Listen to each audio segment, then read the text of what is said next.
Hello friends, hope you all are doing well. Today we're going to discuss the hierarchy and structure of British government in India. आज हम discuss करेंगे दोस्त the hierarchy and structure of British government in India, और we can say the scenario of British government in India, specially from Robert Clive to Lord Mountbatten. ठीक है, तो ये topic आज हमें क्या करना है, डिस्कस करना है. तो स्टोरी कहाँ से स्टार्ट होती है? यहाँ से स्टोरी स्टार्ट होती है. रॉबर्ट क्लाइव है ना, ही इज़ कंसिडर, उसको कंसिडर किया जाता है, उसको रिस्पॉन्सिबल जो है किया जाता है कि जो रॉबर्ट क्लाइव है, he is responsible to establish British rule in India. So he is game changer to the British rule in India, Robert Clive. अब इसकी स्टोरी तो आपको पता ही है, ठीक है ना. तो रॉबर्ट क्लाइव जो है ना, he defeated Sirajuddaula in battle of Plassey in 1757. ठीक है, ये सब आपको पता ही है, ठीक है ना. तो after the battle of Plassey, जब बैटल ऑफ प्लासी होती है ना दोस्त, रॉबर्ट क्लाइव को इमीडिएटली गवर्नर ऑफ बंगाल बनाया जाता है. ठीक है ना, he was made immediately governor of Bengal after the battle of Plassey. We know this. ठीक है, हमें भी ये सब कुछ पता है. ठीक है, these are common facts. तो लेकिन यहाँ पे एक चीज़ है ना, बहुत ही इंपॉर्टेंट है कि रॉबर्ट क्लाइव जो है ना, as a governor of Bengal, उसे दो टेन्योर दिए जाते हैं. ठीक है ना, वो 2 टेन्योर्स में आता है. पहला टेन्योर उसका स्टार्ट होता है 1757 टू 1760. ठीक है, 1760 तक उसका पहला टेन्योर होता है. ठीक है, तो ये टेन्योर उसका स्टार्ट होता है immediately after the battle of Plassey, ये हमको पता है. ठीक है, दूसरा टेन्योर जो कि बहुत इंपॉर्टेंट टेन्योर है इसका, ठीक है, ये टेन्योर उसको मिलता है, ठीक है, after the battle of boxer. ठीक है, तो स्टार्ट ये कब से होता है? 1765 से. ठीक है, 1765 से स्टार्ट होता है एंड इट एंड 1767. इसमें एक important fact that you need to remember कि यही वो टेन्योर है जिसमें इसने क्या किया, इंट्रोड्यूस डिवल गवर्नमेंट. ओके, इसमें उसने क्या इंट्रोड्यूस किया? डिवल गवर्नमेंट उसने इंट्रोड्यूस किया.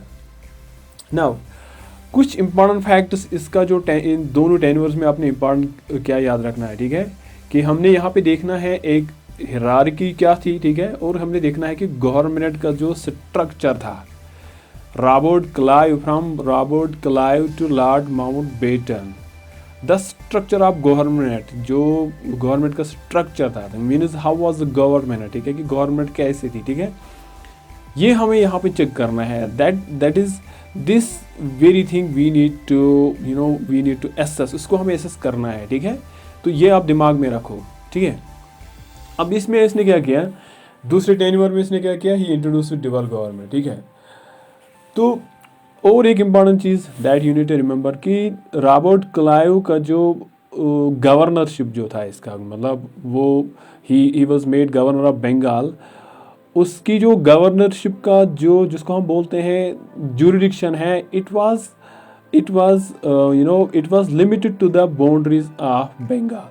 बंगाल जो प्रेसिडेंसी है ना, ये उसका जो जुरिडिक्शन था, ठीक है ना, जो उसका जुरिडिक्शन था वो बिल्कुल बंगाल की बाउंड्रीज तक ही क्या था, लिमिटेड था. ठीक है, at that time there were other 2 presidencies. ठीक है, और भी 2 प्रेसिडेंसीज थे, एक का नाम था बॉम्बे और दूसरे का नाम था मैड्रास. ठीक है, ये 2 जो प्रेसिडेंसीज थे ना, इनके अपने गवर्नर्स थे. ठीक है, तो इनके अपने गवर्नर्स थे, इनकी भी जो जुरिडिक्शन थी ना, अपने ही जो है अपने ही प्रेसिडेंट तक इनकी जुरिडिक्शन होती थी. ठीक है, तो ये चीज़ आपको याद रखना पड़ेगा कि जो as a governor of Bengal Robert Clive का जो जुरिडिक्शन था, जो उसके पावर्स थे, ठीक है, they were limited to the boundaries of Bengal presidency. जो बंगाल प्रेसिडेंसी थे उसकी बाउंड्री तक ही वो क्या था, मतलब लिमिटेड थे. They were demarcated to the boundaries of Bengal जो है बंगाल प्रेसिडेंसी. ठीक है, सो ये और भी 2 प्रेसिडेंसी थे, Bombay and Madras, that you need to remember. Then उसके बाद क्या होता है, एक जिसको हम बोलते हैं एक टर्निंग पॉइंट आ जाता है, वारन हेस्टिंग को जो है, वारन हेस्टिंग को जो है was made governor of Bengal, ठीक है। तो फिर उसके बाद वारन हेस्टिंग को लाया जाता है, ठीक है, उसको बनाया जाता है गवर्नर ऑफ बंगाल, ठीक है। So as soon he was he was appointed governor of Bengal, ठीक है, ही रिप्लेस्ड रॉबर्ट क्लाइव, उसको रिप्लेस करता है। Then after that in 1772 he abolished the dual government. We know dual government, उसके जो रॉबर्ट क्लाइव का जो सेकंड टेन्योर था उसमें उसने ड्यूअल गवर्नमेंट इंट्रोड्यूस किया था, ठीक है ना। तो इसको किसने, कभी कभी एग्जाम में ये क्वेश्चन आता है, इसको, इस ड्यूअल गवर्नमेंट को किसने अबॉलिश किया? इट वाज वारन हेस्टिंग्स, ठीक है। ये वारन हेस्टिंग्स था जिसने इस ड्यूअल गवर्नमेंट को क्या किया, इसको अबॉलिश किया। तो असली में जो है स्टोरी यहाँ से स्टार्ट होती है। जो ब्रिटिश गवर्नमेंट जो है ना, असली अगर हम देखेंगे कि स्टोरी यहाँ से स्टार्ट होती है।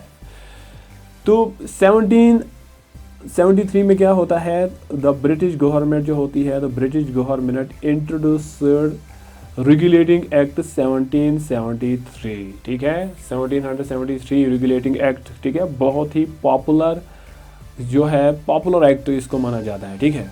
अब ये एक्ट क्या है, थोड़ा सा इसमें आप देखो, फिर ये किस तरह से इसमें जो है हिरार्की थी, किस तरह से जो है गवर्नमेंट का स्ट्रक्चर कैसा इसमें दिखाई देता था, ठीक है, क्या ये एक्ट था, ठीक है।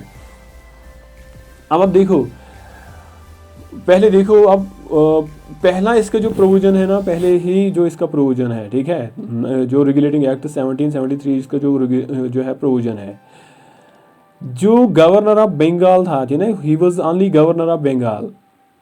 तो वो जो गवर्नर ऑफ बंगाल था, जो वो पोजीशन थी, गवर्नर ऑफ बंगाल की जो पोजीशन थी, देखो यहाँ पे मैंने लिखा है governor of Bengal, according to this act, according to this regulating act, इसको रिडिजिग्नेट किया गया, मतलब उस पोजीशन को कन्वर्ट किया गया इनटू किस में, governor general of Bengal, governor general of Bengal में किया गया, ठीक है। Now what you need to remember, that's very important fact. Warren Hasting एक ऐसे पर्सन थे, he was the first person who become governor general of Bengal. अब governor of Bengal and governor general of Bengal में दोनों में क्या डिफरेंस है, ये जानना आपके लिए बहुत ज़रूरी है। This is what we need to know, ठीक है, यही हमें जानना है, ठीक है, यही गवर्नमेंट का जो स्ट्रक्चर है, ठीक है, हायरार्की जो है गवर्नमेंट की, वो जानना ज़रूरी है कि जो पॉलिटिकल स्ट्रक्चर था, जो सिनेरियो था, वो कैसा था, ठीक है। तो जो वारन हेस्टिंग है ना, he became first governor general of Bengal. अब वो एज आई टोल्ड यू कि जो गवर्नर था ना, गवर्नर था, ही वॉज जस्ट गवर्नर, जो रॉबर्ट क्लाइव था, he was just governor of Bengal, ठीक है, वो गवर्नर था किसका, बंगाल का गवर्नर था। लेकिन गवर्नर जनरल ऑफ बंगाल जो है ना, according to this regulating act, इस रेगुलेटिंग एक्ट के हिसाब से बाकी जो दो प्रेसिडेंसीज थे, एज आई टोल्ड यू कि जो बॉम्बे है एंड जो मद्रास है, वो भी तो दो प्रेसिडेंसी थे एट दैट टाइम, ठीक है, उनको सबऑर्डिनेट किया गया, उनको सबऑर्डिनेट किया, ठीक है ना, to the governor general of Bengal. यही इसमें सबसे बड़ी डिफरेंस है, ठीक है, ये इसमें सबसे बड़ी डिफरेंस है। According to this act, according to the regulating act 1773, ठीक है ना, जो गवर्नर था, गवर्नर ऑफ बंगाल, उसको कन्वर्ट करके गवर्नर जनरल ऑफ बंगाल बनाया गया। तो अकॉर्डिंग टू दिस जो बाकी दो प्रेसिडेंसीज है, ठीक है ना, जो बाकी दो प्रेसिडेंसीज है, उनको सबऑर्डिनेट बनाया गया है to the governor general of Bengal, ठीक है ना। तो इसका मतलब जो ये रेगुलेटिंग एक्ट है ना, ये रेगुलेटिंग एक्ट 1773, इसके प्रोविजंस सिर्फ बंगाल पे ही नहीं एक्सटेंड हो गए थे, इसके प्रोविजंस जो दो प्रेसिडेंसीज थे और दो अदर प्रेसिडेंसीज थे, एक आपका था बॉम्बे और दूसरा था आपका मद्रास, उनके ऊपर भी इनको एक्सटेंड किया गया, ठीक है, that you need to remember. अब इसका जो मेन मकसद था ना इस रेगुलेटिंग एक्ट 1773 का, कि to regulate the affairs of company, East India company, East India company के अफेयर्स को क्या कर लेना, रेगुलेट कर लेना, ठीक है। दूसरा important that you need to remember about this regulating act कि ये it was a first legislation, ये फर्स्ट लेजिस्लेशन थी, ठीक है, जो ब्रिटिश गवर्नमेंट ने भेजी थी जो है to the company in order to run the affairs of East India company. ये पहला स्टेप था, आप इस तरह से बोल सकते हो, पहला स्टेप था, पहली लेजिस्लेशन थी, ठीक है, बाय ब्रिटिश गवर्नमेंट की पहली लेजिस्लेशन थी। नाउ इसके कुछ इम्पॉर्टेंट प्रोविजंस थे that you need to remember, जो गवर्नमेंट पे बहुत ज़्यादा क्या करते थे, असर करते थे, जो गवर्नमेंट को बनाते थे इन अदर वर्ड्स, ठीक है। पहले अगर आप देखो, according to this regulating act, East India company में क्या होना चाहिए, एक एग्जीक्यूटिव काउंसिल होना चाहिए कंप्राइज्ड ऑफ 4 मेंबर्स। तो बिल्कुल इसी तरह से ईस्ट इंडिया कंपनी की जो एडमिनिस्ट्रेशन है वो इसी तरह से बनाई गई है, ठीक है। 4 मेंबर्स का एग्जीक्यूटिव काउंसिल बनाया जाता है और उसके साथ साथ गवर्नर जनरल ऑफ बंगाल बनाया जाता है, ठीक है। ये 4 मेंबर्स किस लिए होते थे, to assist governor general of Bengal, ठीक है, उसको असिस्ट करने के लिए। नाउ यहाँ पे एक इम्पॉर्टेंट चीज दैट यू मस्ट रिमेंबर, ये जो 4 मेंबर्स होते थे ना, इनका डिसीजन जो होता था that was binding upon the governor general of Bengal, ठीक है। इनका डिसीजन क्या था, बाइंडिंग अपॉन था गवर्नर जनरल ऑफ बंगाल। तो आप ये कह सकते हो कि जो गवर्नर जनरल ऑफ बंगाल था, he was to some extent puppet, ठीक है, वो थोड़ा पॉपेट ही था, ठीक है, क्योंकि वो खुद कुछ कर ही नहीं सकता था। जो डिसीजन ये 4 मेंबर्स लेते थे ना, एग्जीक्यूटिव काउंसिल लेता था, ही हैज़ टू एक्सेप्ट, उसको वो एक्सेप्ट करने पड़ते थे, ठीक है। तो उसकी डोमिनेंसी नहीं होती थी इस एग्जीक्यूटिव काउंसिल पे, उसकी डोमिनेंसी नहीं होती थी। रादर इनका ही डिसीजन क्या होता था, बाइंडिंग होता था उसके ऊपर, ठीक है।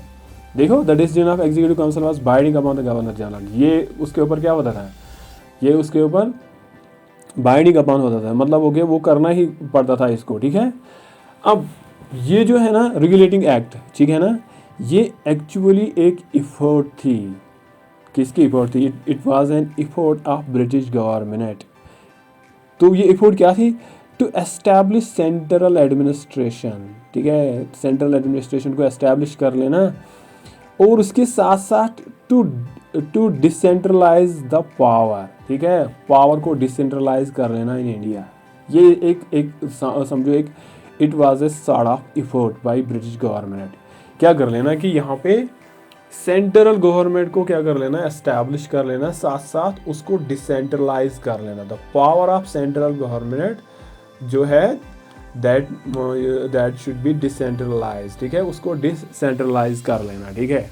तो ये क्या थी, एक कोशिश थी ब्रिटिश गवर्नमेंट की तरफ से, ठीक है। और इसका दूसरा देखो जो है सबसे इम्पोर्टेंट जो इसका जो एक प्रोविजन था इसका, ठीक है, according to this regulating act there must be a code of directors, you need to remember. तो इसमें कोड ऑफ डायरेक्टर्स होना चाहिए, ठीक है, there must be code of directors, ठीक है। अब ये कोड ऑफ डायरेक्टर्स जो है ना, नंबर 6 मेंबर्स की ये बॉडी होती थी। कोड ऑफ डायरेक्टर्स जो थे ना, ये it was a 6 members of body, ठीक है। इनका काम क्या होता है, to report on political affairs and commercial affairs, ठीक है, यहाँ इनको कंट्रोल करना, to control on political affairs and commercial affairs, ये इनका काम होता था, कोड ऑफ डायरेक्टर्स का काम होता था। सो it was a very very important provision of regulating act 1773, ठीक है ना, ये बहुत ही इंपॉर्टेंट क्या था, रेगुलेटिंग एक्ट था। इसके साथ साथ यही कोड ऑफ डायरेक्टर्स होते थे जो किसको अपॉइंट एंड सिलेक्ट करते थे, गवर्नर जनरल ऑफ बंगाल को, यू नीड टू रिमेंबर। तो ये बहुत ही पावरफुल एक बॉडी होती थी, ये एक बहुत ही पावरफुल इंस्टीट्यूशन होता था, ठीक है, कोड ऑफ डायरेक्टर्स। इनको बहुत ही ज़्यादा रिस्पॉन्सिबिलिटीज़ दी गई थी, ठीक है, ड्यूटीज़ दी गई थी, ठीक है, to report on political affairs and commercial affairs, company के जो पॉलिटिकल अफेयर्स हैं, जो कमर्शियल अफेयर्स हैं, उनको रिपोर्ट कर लेना, इनको कंट्रोल कर लेना, किनके हाथ में था, कोड ऑफ डायरेक्टर्स के हाथ में। और साथ साथ ही गवर्नर जनरल ऑफ बंगाल को अपॉइंट कर लेना या सिलेक्ट कर लेना, वो किसके हाथ में था, कोड ऑफ डायरेक्टर्स के हाथ में था। सो आई होप यहाँ तक आपको समझ में आया होगा। So it was a very very important act, ठीक है, बाय ब्रिटिश गवर्नमेंट, ठीक है। This act is known as regulating act 1773, ठीक है ना। तो इसके बाद आप देख सकते हो, ठीक है ना, रेगुलेटिंग एक्ट जो है ना, वर्सेस पिट्स इंडिया एक्ट 1784। अब आप देखो, जो रेगुलेटिंग एक्ट है ना, इसमें कुछ डिफेक्ट्स थे, ठीक है ना। रेगुलेटिंग एक्ट अगर आप देखोगे ना, जब आप इसको पढ़ोगे माइन्यूटली, जब इसे पढ़ोगे, ठीक है ना, जब इसको अच्छी तरह से पढ़ोगे तो आपको लगेगा कि ये जो रेगुलेटिंग एक्ट है ना, इसमें कुछ डिफेक्ट्स थे, आप कैसे कुछ फॉल्ट्स, इसमें से कुछ डिफेक्ट्स थे। उनको ओवरकम करने के लिए, उन फॉल्ट्स को ओवरकम करने के लिए, उन डिफेक्ट्स को ओवरकम करने के लिए ब्रिटिश गवर्नमेंट ने एक नया एक्ट लाया, ठीक है, इन 1784 में, ठीक है। And this act was known as Pitt's India act. Very very popular act, ये सबको पता है ना, पिट्स इंडिया एक्ट। किस लिए इसे लाया गया, ठीक है ना, इसको लाया गया टू ओवरकम, ठीक है, क्या करने के लिए, ओवरकम करने के लिए उन सारे डिफेक्ट्स को जो रेगुलेटिंग एक्ट में है। सपोज अगर आप देखो रेगुलेटिंग एक्ट में हमने देखा कि जो गवर्नर जनरल ऑफ बंगाल है, जो बाकी दो प्रेसिडेंसी है, उनको सबऑर्डिनेट किया गया है to the governor general of Bengal.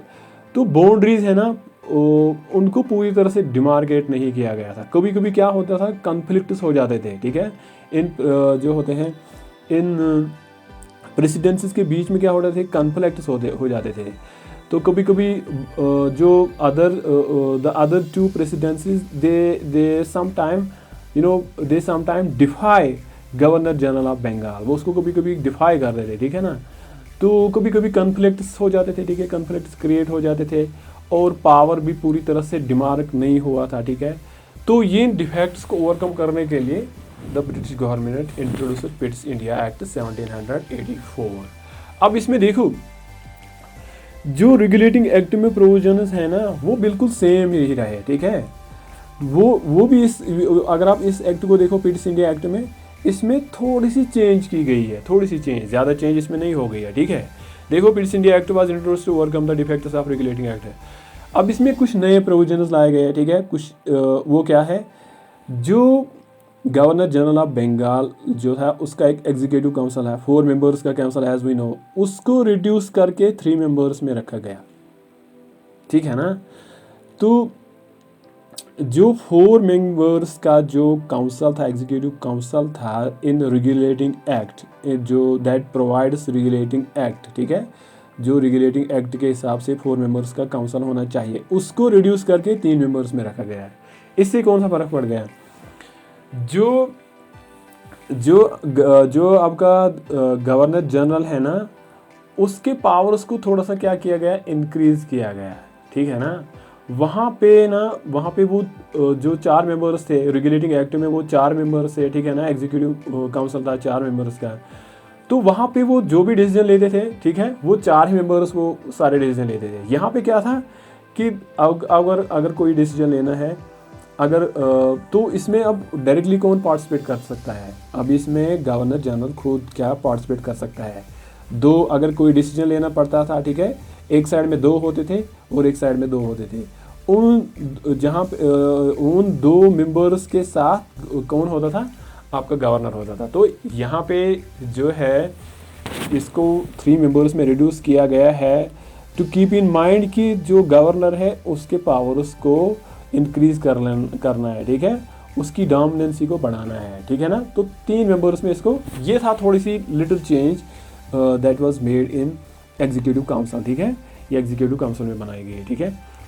सबसे बिग चेंज अगर हम देखेंगे ना इस एक्ट को, अगर हम देखेंगे जो that was the biggest change, ठीक है, एक नया इंस्टीट्यूशन, एक नई बॉडी को अपॉइंट किया गया, इंट्रोड्यूस किया गया, उसका नाम रखा गया है बोर्ड ऑफ कंट्रोल।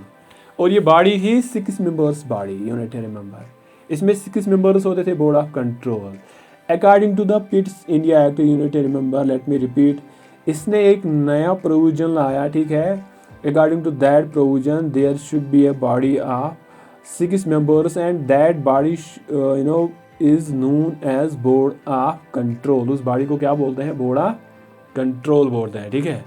अब इसका काम क्या था, देखो वहाँ पे हमने क्या पढ़ा, कोर्ट ऑफ डायरेक्टर्स थे, वो दोनों पॉलिटिकल अफेयर को भी क्या करते थे, रिपोर्ट करते थे, और उसके साथ साथ कमर्शियल अफेयर को भी रिपोर्ट करते थे। बोर्ड ऑफ जो आपके कोड ऑफ डायरेक्टर्स थे इन रेगुलेटिंग एक्ट 1773 में, लेकिन यहाँ पे क्या हुआ गया, एक नई बॉडी को इंट्रोड्यूस किया गया, 6 मेंबर्स की बॉडी को। इनको क्या काम दिया गया, to control political affairs, political affairs के ऊपर कंट्रोल कर लेना, ठीक है ना। जैसे आपका सिविल है, जैसे आपका रेन्यू है, जैसे आपका मिलिट्री है, ठीक है, मिलिट्री अफेयर्स, सिविल अफेयर्स, ठीक है, जस्टिस, वो सभी इसी में आते हैं, ठीक है ना। तो ये काम किनको दिया गया था, बोर्ड ऑफ कंट्रोल को, बोर्ड ऑफ कंट्रोल को, ठीक है। 6 मेंबर्स की बॉडी होती थी टू कंट्रोल पॉलिटिकल अफेयर्स। और जो आपके कोड ऑफ डायरेक्टर्स है ना, उनको कंटिन्यू किया गया, उन्हें रिप्लेस नहीं किया गया, ठीक है, उनको कंटिन्यू किया गया। बट उनको ये बताया गया कि you need to report on commercial affairs only, कि आपने किनके साथ डील करना है, ओनली कमर्शियल अफेयर्स के साथ, ठीक है। कमर्शियल अफेयर्स को आपने कंट्रोल करना है, उनके साथ डील करना है, उनके ऊपर आपने रिपोर्ट करना है, ठीक है ना। तो ये लिटिल बिट चेंज इस पिट्स इंडिया एक्ट में इन्होंने लाई थी। और दूसरा इंपॉर्टेंट जो है इसमें fact, in this act, पिट्स India act, तो इसमें ये बात कही गई थी, ठीक है ना, it was said in this act British possession, okay, British, they use the term British possession, ठीक है। उन्होंने यहाँ पे जो है ब्रिटिश के जितने भी टेरिटरीज थे, ठीक है, जितने भी प्रेसिडेंसीज थी, उनके लिए एक नया टर्म इस्तेमाल किया, ब्रिटिश पोजेशन का इस्तेमाल किया। तो ये थी इसमें कुछ चेंजेस एंड कुछ new provisions Pitt's India act में, जो एक्चुअली किस लिए लाए गए थे, to overcome the defects of regulating act 1773, right, okay. Then उसके बाद आपका एक पॉपुलर और फेमस एक्ट आ जाता है, चार्टर एक्ट 1833, ठीक है ना। इसको सेंट हेलेना एक्ट भी बोलते हैं, you need to remember, Saint Helena act भी बोलते हैं। अब देखो इसने क्या किया, इट अगेन, ठीक है, it again redesignate the position और post of governor general of Bengal into governor general of India. इस एक्ट ने जो गवर्नर जनरल ऑफ बंगाल है ना, उसको कन्वर्ट करके गवर्नर जनरल ऑफ इंडिया बना दिया। ये फैक्ट बहुत ही इंपॉर्टेंट फैक्ट है so far this charter act 1833 is concern, ठीक है, या आप इसको सेंट हेलेना एक्ट भी बोल सकते हो। तो ये इसमें इंपॉर्टेंट चीज़ है, ठीक है ना। क्या इंपॉर्टेंट चीज़ है कि जो गवर्नर जनरल ऑफ बंगाल है उसको कन्वर्ट करके, उसको रिजिग्नेट करके क्या बनाया गया है, governor general of India. What did I told you at the beginning कि ये एक्चुअली ब्रिटिशर्स क्या कर रहे थे कि जो पावर है ना उसको ज़्यादा से ज़्यादा डिसेंट्रलाइज करने की कोशिश कर रहे थे, ठीक है ना, डिसेंट्रलाइज करने की कोशिश कर रहे थे, ठीक है ना। जैसे आई टोल्ड यू, पहले पावर को एस्टैब्लिश किया, अब उसको डिसेंट्रलाइज करने की कोशिश करते हैं। पहले देखो बंगाल, फिर उसके बाद 3 प्रेसिडेंसीज के ऊपर क्या करते हैं, 3 प्रेसिडेंसीज के ऊपर डिसेंट्रलाइज करते हैं। Now in on whole India, अब होल इंडिया के ऊपर गवर्नर जनरल ऑफ इंडिया, आप देखते हो ना, इसको करते हैं गवर्नर जनरल ऑफ बंगाल को आप कन्वर्ट करते हैं गवर्नर जनरल ऑफ इंडिया। तो इट मीन्स इसका हमें पता चलता है कि पावर जो है वो पावर को डिसेंट्रलाइज करने की कोशिश कर रहे थे, ठीक है ना। इसमें आपको क्या याद रखना पड़ेगा, William Bentinck was the first person to become governor general of India, you need to remember, very important question exam में आता है, ठीक है ना। आपका कौन है, विलियम बेंटिक आपका पहला पर्सन है, he was the first governor general of India, you need to remember, ठीक है, ओके। तो इस एक्ट में इतना आपको याद रखना है, ठीक है, ओके। देन उसके बाद जो आपका बहुत बहुत ज़्यादा इंपॉर्टेंट एक्ट है, ठीक है, government of India act 1858, you know ये एक्ट कब आया एंड क्यों आया, इसके पीछे जो है रीज़न क्या है, यू नो दैट ऑल, ठीक है। तो you know after the revolt of 1857 the government of India, the British government introduces this Government of India Act 1858। ये आप सबको पता ही है कि गवर्नमेंट ने जो रिवोल्ट हुआ था 1857 में, जो रिवोल्ट हुआ था, ठीक है, that shook the British government, ठीक है, जिसने ब्रिटिश गवर्नमेंट को क्या हिला के रख दिया था। तो फिर उसके बाद क्या हुआ, उन्होंने ब्रिटिश गवर्नमेंट ने एक नया एक्ट लाया and it is still known as, क्या इसको बोलते हैं, गवर्नमेंट ऑफ इंडिया एक्ट 1858, 1858, ठीक है। अब इसके प्रोविजंस क्या है, दैट्स वेरी इंपॉर्टेंट, ये सबसे ज़्यादा इंपॉर्टेंट है आपके so far this perspective is concern that I am discussed with you, ठीक है, ये सबसे ज़्यादा इंपॉर्टेंट है। अब देखो पहले इसने क्या काम किया, जो गवर्नर जनरल ऑफ इंडिया जो बन गया, ठीक है, गवर्नर जनरल ऑफ इंडिया, इसने भी क्या किया, इस पोस्ट को, इस पोजीशन को रिडिजिग्नेट किया, मतलब गवर्नर जनरल ऑफ इंडिया को इसने कन्वर्ट किया कौन से पोस्ट में, into viceroy of India, you know to remember, ठीक है ना। गवर्नर जनरल ऑफ इंडिया को किस में रिडिजिग्नेट किया, इनटू वाइसरॉय ऑफ इंडिया। तो ये किस एक्ट का कमाल है, इस एक्ट का कमाल है ये, ठीक है ना, इंडिया जो है गवर्नमेंट ऑफ इंडिया एक्ट 1858 का कमाल है, ठीक है। अब दूसरा प्रोविजन इसका आप देखो, फिर उसको जो वाइसराय जो है ना, जो वाइसराय बनाया गया है, उससे एक काउंसिल दी गई, ठीक है ना। उस काउंसिल का वो जो है एक एग्जीक्यूटिव काउंसिल थी, comprised of 15 members, you need to remember. वो काउंसिल, उस काउंसिल में कितने मेंबर्स होते हैं, 15 मेंबर्स होते हैं। सो इट मीन्स, यहाँ पे आप देख सकते हो, एंडेड द कंपनी रूल, वो सारा जो कंपनी रूल है ना, वो यहाँ पे एंड हो जाता है। जो अभी तक कंपनी रूल कर रही थे ना, किसके ज़रिए से, through the board of control and the through the court of directors, दोनों इंस्टीट्यूशंस को, बोर्ड ऑफ कंट्रोल को भी, कोर्ट ऑफ डायरेक्टर्स को भी, ठीक है ना, उन दोनों को क्या किया जाता है, एंड किया जाता है। मतलब टोटली जो कंपनी का जो रूल है ना, उसको एंड किया जाता है। और जो कंट्रोल है ना, ब्रिटिश इंडिया का जो कंट्रोल है ना, वो डायरेक्टली चला जाता है टू द क्राउन, ठीक है, वो क्राउन के पास चला जाता है, जो, और उसको क्राउन लॉ भी बोलते हैं, ठीक है ना, वो डायरेक्टली ब्रिटिश के पास चला जाता है, ठीक है, क्राउन के पास चला जाता है कंट्रोल।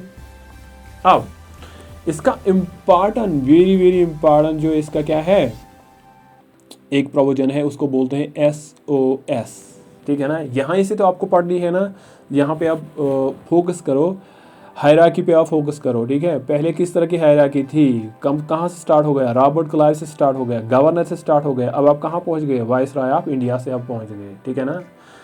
अब यहाँ पे अब आप देखो पहले किस तरह से होता था, अब आप देखो यहाँ पे कुछ चेंजेस हो गई है, ठीक है ना। अगर आप यहाँ पे देखो SOS का प्रोविजन निकाला गया, ठीक है। SOS का मतलब हो गया secretary of state for India. अब ये कौन होता है, ठीक है ना। अब वी नो कि जो कंट्रोल है ना, ब्रिटिश गवर्नमेंट ऑफ इंडिया का जो कंट्रोल है ना, ब्रिटिश इंडिया का जो कंट्रोल है, वो डायरेक्टली किसके हाथ चला जाता है, क्राउन के, ठीक है ना, क्राउन के हाथ में चला जाता है। नो, अब ये सब कुछ कैसे होता था, कैसे वो एडमिनिस्ट्रेशन को चलाते थे, कैसे वो गवर्नमेंट को चलाते थे। तो ब्रिटिश गवर्नमेंट ने क्या किया था, ब्रिटिश गवर्नमेंट ने सेक्रेटरी ऑफ स्टेट को क्या करते थे, वो उन्होंने अपॉइंट किया, they appointed secretary of state for India, rule करने के लिए, एडमिनिस्ट्रेशन चलाने के लिए, they appointed SOS, secretary of state for India. अब ये सेक्रेटरी होता कौन था, सेक्रेटरी ऑफ स्टेट कौन होता था, SOS कौन होता था, ये एक्चुअली ब्रिटिश कैबिनेट का एक मिनिस्टर होता था, रिमेंबर, ब्रिटिश कैबिनेट का एक मिनिस्टर होता था। तो ये क्या होता था, समझो ये पॉलिटिकल हेड होता था, ठीक है ना, लाइक ए प्रेसिडेंट की तरह ये हेड होता था, ठीक है। ये late me repeat it again, ठीक है, ये ब्रिटिश कैबिनेट में एक मिनिस्टर होता था, ठीक है ना। तो इसी को क्या जिम्मेदारी होती थी, इसी को रेस्पॉन्सिबल बनाया गया, एम्पावर किया गया कि आप ही को you need to run the affairs of, you need to run affairs, ठीक है, गवर्नमेंट इन इंडिया, ठीक है, हिंदुस्तान में आप ही को क्या करना है, गवर्नमेंट चलानी है, वहाँ के पॉलिटिकल अफेयर्स या कमर्शियल अफेयर्स कुछ भी, ठीक है, वो आपको चलानी है। इसका नाम क्या रखा गया, SOS, secretary of state for India. तो ये कौन होता था, कैबिनेट में जो ब्रिटिश कैबिनेट होती थी उनका ये क्या होता था, एक मेंबर होता था, that you need to remember. और जो आपका क्या होता था, governor general of India, or we can say the viceroy of India, governor general and viceroy of India, he was subordinated to SOS, means he had to report now to secretary of state. अब उसको क्या करना पड़ता था, viceroy को किसको subordinate बनाया गया है, वाइसराय ऑफ इंडिया को सबऑर्डिनेट बनाया है to the secretary of state. किसको, SOS को बनाया गया है इसको सबऑर्डिनेट, यानी किस, अब ये वाइसराय किसके ऊपर डिपेंड करता है, ठीक है ना, इस SOS पे डिपेंड करता है। मतलब ये जो SOS होता था, सेक्रेटरी ऑफ स्टेट होता था, ये ऑर्डर करता था वाइसराय ऑफ इंडिया को, ठीक है ना। तो इस तरह से आप ये समझ सकते हो, ठीक है ना। तो जो वाइसराय होता था, अब वो क्या है, डायरेक्ट, अब यहाँ से आप हायरार्की देख सकते हो। पहली हायरार्की किसको मिली है, सेक्रेटरी ऑफ स्टेट को मिली है। फिर उसके बाद आपका क्या है, वाइसराय है, ठीक है ना, या जिसको आप बोलते हैं गवर्नर जनरल ऑफ इंडिया और वाइसराय, उसको सबऑर्डिनेट किया गया है सेक्रेटरी ऑफ स्टेट को, ठीक है ना। तो इस तरह से जब आपका एक्ट आया, गवर्नमेंट ऑफ इंडिया एक्ट 1858, उसमें ये सब सारे प्रोविजंस थे। दैट इज़ वाई वी से कि आफ्टर द रिवोल्ट 1857 के बाद जो कंपनी रूल है दैट एंडेड, तो इसी तरह से कंपनी रूल एंड हो जाता है, ठीक है ना। कंपनी रूल कैसे एंड हो जाता है, ये सब सारे प्रोविजंस के बाद, ठीक है ना। जब क्या करते हैं, ब्रिटिश गवर्नमेंट किसको अपॉइंट करते हैं, SOS को अपॉइंट करते हैं, ठीक है ना। और one more fact that you need to remember, जो ये वाइसराय होता है ना, वाइसराय, ठीक है, इसको भी सेक्रेटरी ऑफ स्टेट के रिकमेंडेशन पे ही, इसी के एडवाइस पे अपॉइंट किया जाता था। इसके पास बहुत बहुत ज़्यादा पावर होता था। सिर्फ इतना ही नहीं, सेक्रेटरी ऑफ स्टेट को 15 मेंबर्स का काउंसिल भी दिया गया था, ठीक है। इसके पास एक 15 मेंबर्स का काउंसिल होता था, ठीक है। उसमें कोर्ट ऑफ डायरेक्टर्स से 7 मेंबर्स लिए गए थे और 8 मेंबर्स जो है वो कहाँ से थे, they were from the crown, ठीक है, they were from the crown. वो डायरेक्टली कहाँ से लिए गए थे, क्राउन से लिए गए थे। एक तो आपका सेक्रेटरी ऑफ स्टेट था और इसके पास अपनी एक काउंसिल होती थी, ठीक है, 15 मेंबर्स की क्या होती थी, एक काउंसिल होती थी, ठीक है। और ये सब क्या करते थे, सारे अफेयर्स को यही फिर रन करते थे। तो जो वाइसराय होता था वो इनके क्या होता था, सबऑर्डिनेट होता था, that you need to remember, ठीक है। अच्छा, ना कभी कभी क्वेश्चन आता है ना दोस्त, कभी कभी ये भी क्वेश्चन आता है कि governor general of India and जो वाइसराय ऑफ इंडिया, ये क्या, ये जो दो पोजिशन है, क्या ये दो पोस्ट है, क्या ये अलग अलग है या एक ही है, ठीक है, that you need to remember. तो लेट मी टेल यू, जो गवर्नर जनरल ऑफ इंडिया या वाइसराय ऑफ इंडिया जो होता था, it was one post only, it was a one position only, ये एक ही पोजीशन होती थी, ठीक है, ये एक ही पर्सन होता था।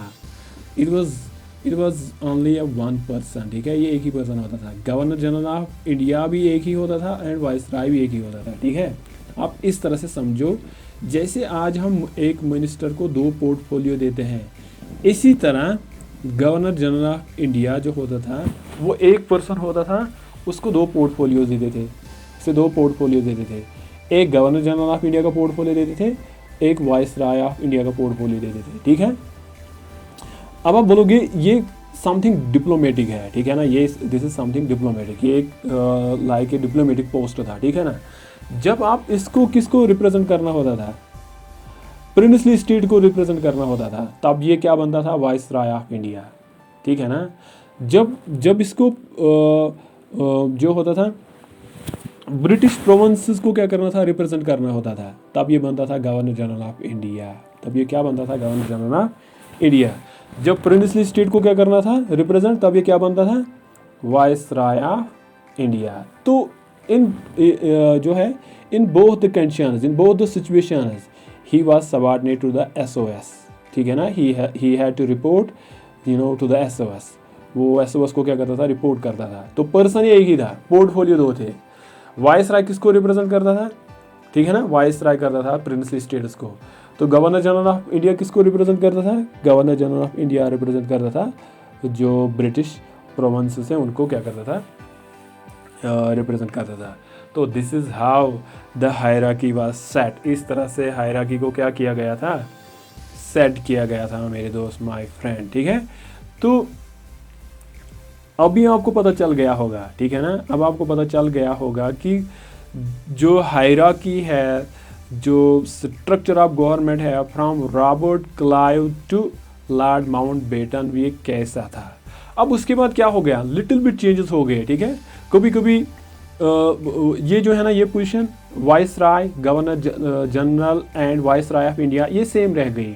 कब तक, टिल अप टू 1947, ठीक है, व्हेन इंडिया गॉट इंडिपेंडेंस, ठीक है। तो who was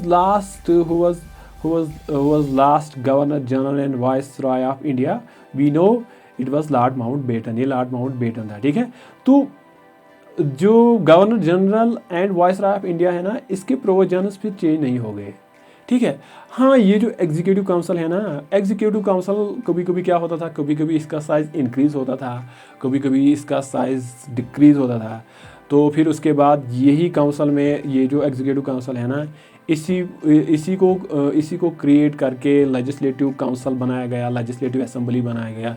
हाँ, और जो स्ट्रक्चर है ना वो सेम रहा, जो स्ट्रक्चर है ना वो सेम रहा, जो पॉलिटिकल स्ट्रक्चर था, जो गवर्नमेंट का जो स्ट्रक्चर था, जो हायरार्की जो है ना वो सेम रह गई, ठीक है ना। सो फ्रेंड्स, ये आज हमने डिस्कस किया, ठीक है। तो hope this video would help you lot, ठीक है, ये आपको बहुत ज़्यादा मदद करेगा। Please subscribe this channel. Friends, if you have any suggestion, query, feedback, criticism regarding my videos, please let me know in the comment box, ठीक है। Thank you very much. खुदा हाफिज़, गुड बाय, टेक केयर।